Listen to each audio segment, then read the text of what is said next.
ਅਵਲ ਹਮਦ ਸਨਾਏ ਲਾਹੀ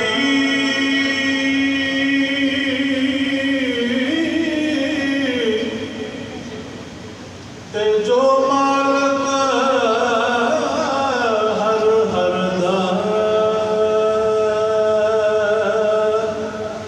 ਉਸ ਦਾ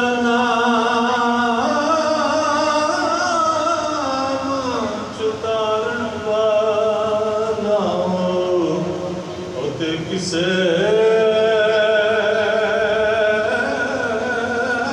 ਮੈਦਾਨ ਨਹਰ ਦਾ ਉਸ ਦਾ ਨਾਮ ਚੁਤਾਰਨ ਵਾਲਾ ਤੇ ਕਿਸੇ ਮੈਦਾਨ